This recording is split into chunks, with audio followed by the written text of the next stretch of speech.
All right. What's up, peeps? Thought I would join you for just a brief minute. It's Dr. Hernando Carter, board certified internal medicine physician, your primary care extraordinaire. It's been a busy week in health news. Of course, we saw the confirmation hearings for Robert F. Kennedy Jr., who was nominated to be the Health and Human Services Secretary. And man, wow, what a hearing. I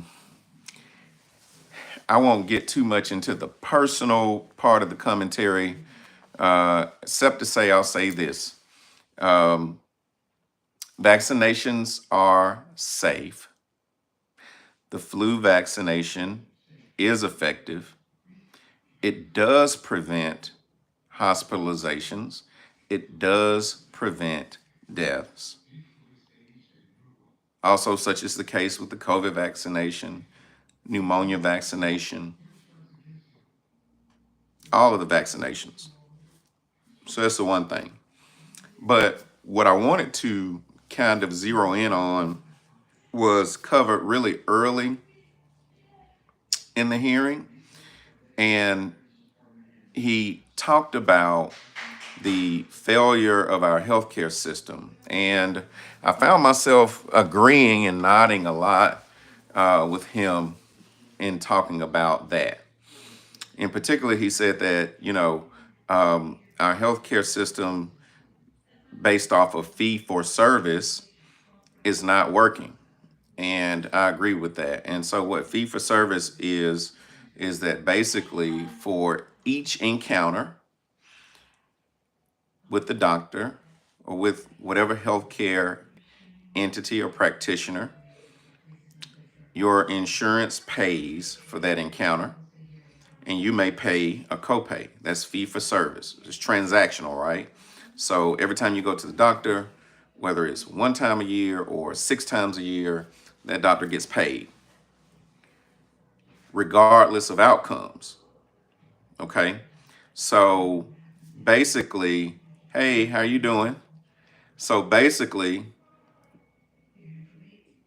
there is, I won't say no incentive, but the emphasis is not really placed on outcomes as it relates to reimbursement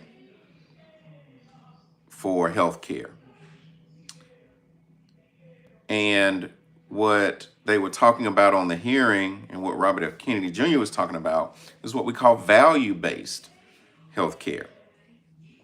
And with value-based healthcare, the primary care doctor or whoever the provider is paid based off of outcomes, right?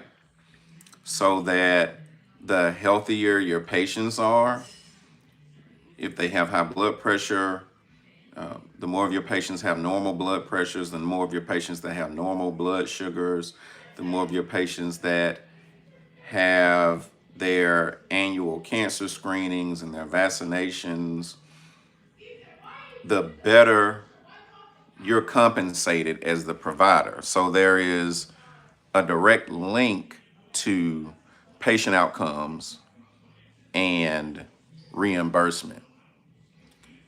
And that's not a magic bullet per se, but it is one of the tools I think that we need to implement in order to start turning around our health outcomes and our citizens.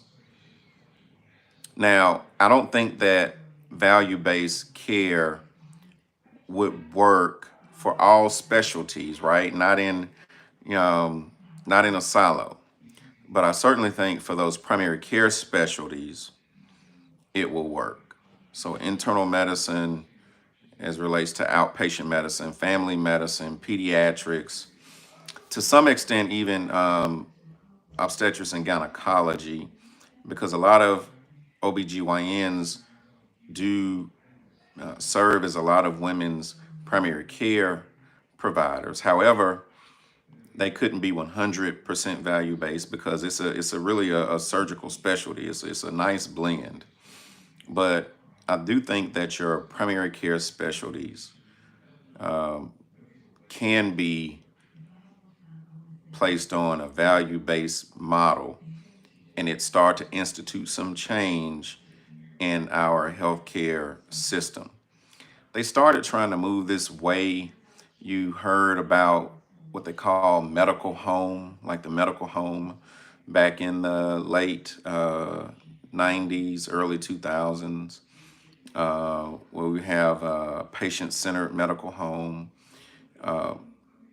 accountable care organizations and ACOs. And so this is all tied around not just quality as it relates to outcomes, better outcomes, but also cost control and containment. Because one of the things you always hear the politicians talk about, and it's true, is the escalating costs of healthcare.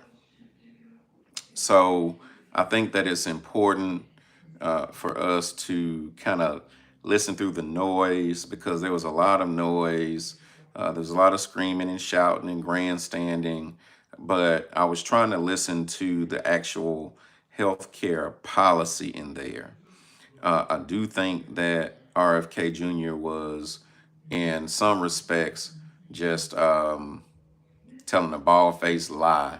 He was telling bald-faced lies, saying that he never said he was anti-vax. Yes, he did. He said he was against vaccinations. He has said on podcasts and interviews, etc., that vaccinations didn't work, that they cause things that we know that they don't cause. But he got on the hearing and really did a 180 and said what he needed to say in order to get the votes. So I just wanted to stop and just give a little bit of commentary on that. There's a whole lot more we can talk about that we'll get into, but my first time going live on Prescription for Better Living. And so, but I felt that this week was worthy of that. We'll talk to you soon. Peace.